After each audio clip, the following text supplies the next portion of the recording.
episodes. So, man, is it 8 a special number? What's the steamroller rolling to a close, so to speak? I just, it's time to put it to bed. It's been 15 years this year. I think that's kind of the deal. It's 15 years this year since Steamboat closed, and I'm getting old, and it just wears me out. And this time next year, I might be moving. So if I'm not here, it's hard to do them. So You're moving pretty good right now. And I think I'm going into a medicinal state. Yeah. Agricultural experience. Do you have a shaman guiding you through this process? Yeah. All right. Well, I think you are the shaman. If you guys are just tuning in tonight, this is UpLate Austin, and it's a program produced by Robert Smith, and Burton's in here working hard. Will's on the camera. John's twisting the audio knobs and did a fine job as far as I could hear for John. Great set. Thanks. And thank you guys for coming out here to do it. I understand that you got Loris Lowe's show on the radio, doing a couple numbers. Tomorrow night, yes. Yeah, we're doing like a mini reunion, really. It's gonna be a special 2-hour show. I don't think they've ever done that with just all concentrated on one thing for a steamboat extravaganza. So we're starting off with 333 and Sister Seven, Steamroller, Raging Saint, Johnny Law, Vallejo, just right on through the same way that the show's going to be on the 18th at the KLBJ Studios tomorrow. This show is a really special lineup to close the Steamboat reunions. Yeah, since it's the last one, I've wanted all my favorite bands to be on it, and the bands that have helped me, and bands that people recognize as those were Steamboat bands. So I called up everybody, and as always, they said yeah, and we're going out with a bang. And different than any other year. Normally we'd do like 8 bands. This year we're only doing 5, and then we're going to have a 2.5-hour jam at the end with Will Sexton and Tommy Taylor and Glenn Fukunawa and Richard Bowden and Paul Lamond and Stephen Doster, and then they're gonna invite up a whole bunch of different people up to come jam with them. And I remember those nights. yeah, the Sunday Monsters used to be Monsters, man. Be a good one. for 2 years. It was the best night of the week. It beat every other night. It was just. I remember one night walking in and leaning up against the wall, waiting to go on, was Pat McDonald from Timbuk3 and Eric Johnson and Ian Moore and Chris Duarte and God, and I'm forgetting some people right now, but it was like wow. And they would stand in there and wait their turn and get called up one at a time. And It's a pretty good stable. Yeah, it was amazing. Yeah. You were very kind to us during CapZeyeZ years and brought us into the club a lot to do stuff, and the Monsters was one of them. Was always pleased when you showed up. You It was life. cataloged Austin experience from the late 80s all the way till now. I mean, Sure Gary is. Dave, Amazing, yeah. It was a life-changing experience. I mean, Yeah. we're sitting here taping the Sexton Brothers and Steven doing their Monsters thing, and I'm like, who's that cat that just stepped up on? It's Todd Rundgren. Oh, hell. And then the cat from the Eagles. Yeah, Todd. That happened to be my Flash flood. yeah, it is a flash flood warning. That was my 40th birthday Amber alert. party, and Todd Rundgren, Timothy Schmidt, Burton Cummins, I think from the Guess Who, Joe Walsh. There was a whole bunch of people that Not to came mention in. comedians would come in and out. Sam Kinison. Bill Hicks, Bill Sam Hicks, of Kinison. Yeah. God, I can't remember the guy's name from Married with Children, but yeah, Al, right? they used to. Al Bundy. Sonny Bono, Yeah. whoever was in town would pop in and jump up. And there was a show with Near Dark that Bill Hicks was the middle act, and Near Dark was doing their CD release at the time, if I can remember correctly. And it was packed, and about 600. And Bill did that, I think, because comedy clubs only held about 200, and Steamboat held 600, and he could pack the place, and people loved it. That's true. So, man, we've got so little time, and there's so much I would love to talk about. Do you guys have a Steamboat story you want to share, some magical or crazy moment? Yeah, I remember one where we were downstairs with Danny, and my girlfriend at the time was who didn't come to a lot of shows, was talking to Todd Rundgren for about 2 hours, and she goes, "Eric, this guy's really," I go, "You know who that is right there?" She had no idea who it was, but they had a really nice conversation because he's such a nice guy. Danny used to have all these people down there milling around. You never know who was going to show up. It's fantastic. Apparently the storm must be pretty bad, people. I guess right so. over I us. didn't know if it was an Amber Alert or the storm was really bad, you know? So that's live TV for you guys. There you go. But yeah, Todd would show up whenever he was in town. He would come and hang out and down in the basement, and a lot of people. Yeah, you never knew who you'd run into in the Forrest basement. Whitaker, In the basement. That's where you worship Jesus, right? Yeah, exactly. Well, a lot of people thought so. It was the basement was That's a the mystical one. place. There was a lady that stood at the top of the stairs one night for like a half hour crying, "Please let me come down there." And unless we knew you, and I think we toyed with her too, just because she Poor was. Helen. just because you could.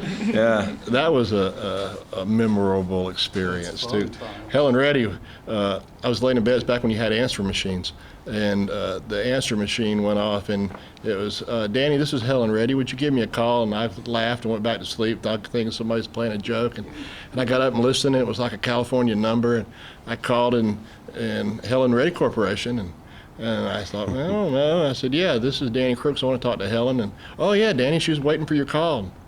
Okay, and she came on the phone and said that John Schofield friend had played a couple of weeks earlier, and they were friends, and he told her that there was some Texas Green that was at the Steamboat, not along with good music too, and she was playing a big thing in San Antonio and wanted to play a rock club. She hadn't played a rock club for years, and she came down and did 2 sets and had 6 or 7 costume changes, and Las Vegas show. Ann Richards, who was the governor at the time, came to one, and Barbara Jordan came to the other one, and Ann was sitting in the first booth, and my wife said, asked where the bathroom was at, and Leslie said, "Well, we normally go next door to Paradise. Our bathrooms aren't this is the rock and roll club." And Ann said, "Oh, no problem." And Leslie took her to the bathroom, and as she came out, Leslie again said, "Want to apologize for the shape of the bathrooms." And she said, "Honey, I've sat on worse." That was Ann. Memorial. I mean, God, there's just so much stuff. Steamboat, the history is just so amazing. Amazing place. This guy here, when my son, who's 33 now, was 9 years old, gave Eric the nickname Screw Loose. I think he knew something that we didn't know at the time, too, but... He did indeed. That's awesome. Allegedly a wrestling reference. I'm not sure. Something like that. You know those? Was it Monday nights? You used to have. I think it was Monday nights. You had people over. Danny used to have just all kinds of bands over, and he would feed us. That was like the. That was Sunday. Sunday nights, yeah. We'd come over and we'd eat, we'd watch a movie, and we'd leave. And it was probably the best meal I had that week. And for a lot of people, it was the only real meal that they had. sure. And we'd have 40, 50 people over sometimes, and I tried to feed as many as I could, and we would talk and listen to music or play video games but yeah, it was just a way to give back too, and to show the respect and how much I appreciated what they did for me at the club. Yeah. Well, when you talk about the Steamboat family, I mean, it really, really is. And like we were like family. And Danny brought us to his house and fed us, and it's amazing. All these years later, everybody's still around, and it's a beautiful thing. It really is. And once a year, we were able to get together at this reunion. Started with Johnny Walker, a KLBJ DJ, who helped everybody out also. Yeah. It was so much fun. We just continued doing them for different causes. This year, it's for the Austin Music Foundation and Helen's Casa Alda, a little Mexican restaurant in Buda, Texas that needed some help. It wasn't working. I already got it fixed now, but it was like, yeah, that's a good cause. Let's Free chips and salsa. And they're going to be able to be perpetuity. open they're the oldest restaurant in Buda, been there for 35 years and was on the verge of closing, and now they're going to be able to continue being open because of the Steamboat reunion. Man, and in our last That's 5 minutes, awesome, we it should truly- make sure everyone knows it's Sunday at the wonderful Threadgill's South. Red Girls World Headquarters. Lots of live music, including Johnny Law, Danny might even be on stage at some point doing something. Rumor has it. From 2 o'clock to 10 o'clock. A lot more of these stories if you scour the Amazons of the internet. You might True. find a little book Danny probably put together for us after. Oh, yeah, really yeah. cool, It's yeah. a good read. It is. Next to Famous, My Life Before I Forget It. Good Yeah, stuff, I'm sure. I called Danny one day. He's like, man, I just started writing my book, and it's like within a few days, it seems like he had like cranked through the majority of it. He just like got on a roll and started writing. I wrote it. It took me 2 weeks, 420 pages, 160,000 420. words or something. 420 somehow. I don't know. I didn't plan it that way, but it's and I just started from the first memory that I had up until the day that I quit writing the book. That was in there. So it's pretty chronological. I realized I forgot a whole bunch of stuff that I didn't put in there, so I should have been my life to have already forgotten. But yeah, I think it's a good read, and there's some talk about it being a movie. I don't know if There you that's go. going to happen, but we'll see. That'd be awesome. Care to share any stories about kicking people out of your club that ended up buying club?